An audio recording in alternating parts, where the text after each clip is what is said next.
तो last chapter में हमने देखा था कि अपना हीरो अपने रेड इमेंस ऑरा के साथ उस गुस्सैल बंदे का दिल निकालने जा रहा होता है, और इस चैप्टर में हमें उस गुस्सैल बंदे का नाम पता चलता है जो कि होता है लियो सियोंग। और चैप्टर की स्टार्टिंग में हम दो बंदों को देखते हैं जो कि आपस में ही बात कर रहे होते हैं और सदमे में पड़े होते हैं कि आखिर लियो इतनी बुरी तरीके से कैसे हार गया। और उन दोनों में से एक बंदा मन में ही सोच रहा होता है कि मार्शल आर्ट अलायंस का यंगेस्ट डिसाइपल और दूसरी तरफ था सिचुआन टैंक क्लैन का एक वर्थलेस मेंबर। हमें लगा था कि इस मैच का आउटकम ऑलरेडी डिसाइडेड है, और इसकी बातों का मतलब है कि इसने हमारे हीरो को अंडर एस्टिमेट किया था। उसे लगा था कि अपना हीरो यहाँ पे हार जाएगा, पर इस लड़ाई का आउटकम टोटली अपोजिट था। और ये सब देखकर उनमें से एक बंदा आगे बढ़ा और कहा कि यंग मास्टर, क्या आपको अब ये लड़ाई खत्म नहीं कर देनी चाहिए? अपने हीरो के ऑरा को देखकर उस बंदे की फटके हाथ में आ चुकी होती है। वो अपने साथी से कहता है कि वो पहले अंदर चलेंगे, और वो सब वहां से भाग निकलते हैं। अब हॉल में हमारा हीरो अकेला बचा हुआ था। अचानक उसके चारों तरफ एक खतरनाक ऑरा फैलने लगता है, रेड कलर का, जो लगातार बढ़ता ही जा रहा था। तभी उसकी छाती में एक पर्पल एनर्जी का गोला तेजी से चमकने लगता है, और उसके मुंह से इस समय खून की पिचकारी निकल आती है और पूरे शरीर में बहुत ही ज्यादा दर्द उठने लगता है। हमारा हीरो उस दर्द को झेलने की कोशिश करता है और सोचता है कि वो अभी अपनी डेमोनिक एनर्जी को जाहिर नहीं कर सकता।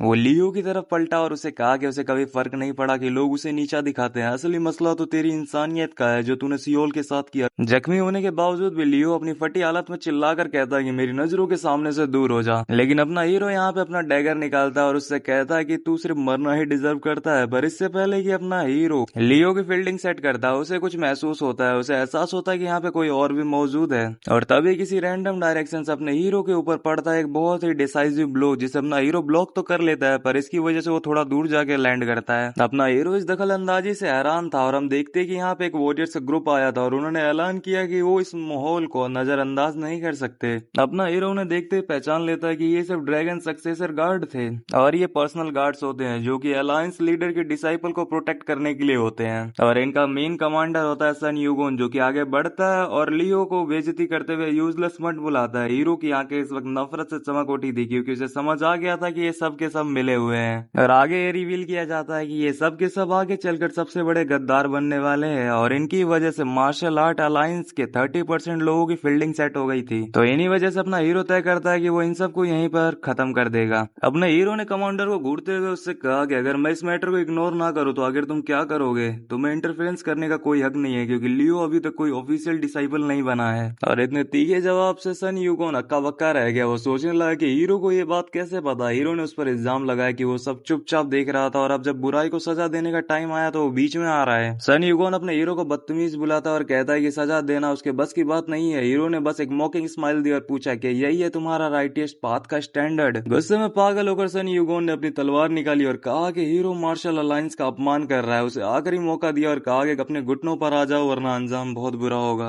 और अपने हीरो की ऐंठ अलग ही लेवल पर है। वो बिना डरे पूछता कि क्या तुम कमांडर अपनी जुबान चलाकर ही बने हो? और ये कड़वी बातें सुन के सन यूगोन का सबर टूट सा जाता है। वो अपने आदमियों को ऑर्डर देता है कि हीरो को कैप्चर कर लो, और यहाँ पे लड़ाई शुरू होती है। हीरो ने देखा कि सन यूगोन पीक मास्टर लेवल पर है और उसके साथ के तीनों बंदे फर्स्ट क्लास वॉरियर्स हैं। एक गार्ड ने हमला किया, पर हीरो ने बिना किसी दिक्कत के उस अटैक को ब्लॉक कर दिया। एक छोटी सी डैगर से तलवार रोककर उसने अपनी एब्सर्ड स्ट्रेंथ दिखाई। उसने एक गार्ड को लात मारी और अगले के लिए तैयार हो गया। पीछे से हुए सरप्राइज अटैक को भी उसने बाल बाल बचा लिया। अपने हीरो को दो वॉरियर्स ने घेर रखा था, पर उसने हर बार को बड़ी फुर्ती से डॉज किया। उसने सोचा कि सिंगल पॉइंट एनिहिलेशन के बाद उसके पास सिर्फ 2 साल की एनर्जी बची हुई है, इसलिए उसे ये सब जल्दी खत्म करना होगा। उसने एक गार्ड के ऊपर से जंप किया और उसकी पीठ पर डैगर से हमला किया। वो गार्ड ढेर हो गया बिना रुके। हीरो ने दूसरे पर एनर्जी ब्लास्ट छोड़ा। आखिरी गार्ड डर गया और उसे मॉन्स्टर कहने लगा। तभी सन यूगोन अचानक से पता नहीं कहां से बहुत ही तेजी से आया और हीरो को एक बहुत ही जोरदार लात मारी, और इस लात की वजह से अपना हीरो बहुत ही ज्यादा दूर जाके गिरा और उसके शरीर में इस वक्त बहुत ही ज्यादा दर्द हो रहा है। सन यूगोन अपने हीरो के पास आता है और उसे थर्ड रेट ट्रेस बुलाता है, और हमारा हीरो इन सब बातों से थक चुका था। उसने फैसला किया कि अब उसे अपना अपर डेंटियन खोलना ही पड़ेगा, और अपना हीरो सन यूगोन को टॉन्ट मारते हुए कहता है कि तू सिर्फ बातें ही पेल सकता है। और इस बात से सन यूगोन और भी गुस्सा हो जाता है और कहता है कि अगर तेरी मरने की इच्छा है तो मैं उसे अभी पूरा कर देता हूँ। और अपना हीरो इस वक्त ब्लू लाइटनिंग के ऑरा के साथ घिरा हुआ था। अचानक हीरो की आंखें फटी की फटी रह जाती हैं, क्योंकि उसके शरीर में कुछ अजीब हो रहा था। हम देखते हैं कि अपने हीरो के सर के ऊपर अभी वो फॉर्मलेस डैगर दिख रहा था, जो कि हमने फर्स्ट चैप्टर में देखा था, जिसे देखकर अपना हीरो भी काफी ज्यादा हैरान हुआ पड़ा है। और अपना हीरो सोच रहा है कहीं ये तब तो नहीं हो गया जब उसके ऊपर ब्लड डीमन लॉर्ड ने अटैक करा था, और अगर ऐसा है भी तो ये चीज यहाँ कर क्या रही है। इतने में ही हम देखते हैं कि सन यूगोन इस वक्त हवा में है और अटैक के लिए पूरी तरीके से तैयार है। और अपना हीरो सोचता है कि ये फॉर्मलेस डैगर यहाँ कैसे है। इस बात से कोई फर्क नहीं पड़ता, फर्क इससे पड़ता है कि ये अभी मेरा है। और यहाँ पे अपना हीरो डबल डैगर को फेंक देता है और फॉर्मलेस डैगर को पकड़ता है और कहता है कि मैं इसे एक ही ब्लो में यहाँ पे खत्म कर दूंगा। और तभी उस कमरे में एक सुनहरी एनर्जी घूमने लगती है। उस एनर्जी से दोनों बंदे रुक जाते हैं और यहाँ पे सन युगोन तड़प रहा है क्योंकि उस बेचारे का शरीर उसके काबू में ही नहीं था इस वक्त। और हम देखते हैं कि तभी एक शख्स अपने सुनहरे ऑरा में सामने आया। सफेद बाल बुजुर्ग आदमी, वो अपने हीरो के कंधे पर हाथ रखता है और कहता है कि यंग मैन, ऐसी पावर का यूज इतनी लापरवाही से नहीं करना चाहिए। और अपना हीरो दंग रह गया जब उसे पता चला कि सामने आया हुआ बंदा आखिर है कौन। और सन युगोन उसके साथ के बंदे अपना सर झुकाते हैं और कहते हैं ये स्वागत है आपका अलायंस मास्टर। और ये बंदा होता है मार्शल अलायंस का master, the sword emperor Eugene Walk. तो इसी के साथ ये चैप्टर यहीं पे खत्म होता है। मिलते हैं तुम सबके साथ द सिचुएंट टायरेंट के अगले चैप्टर में। तो तब तक के लिए बाय बाय।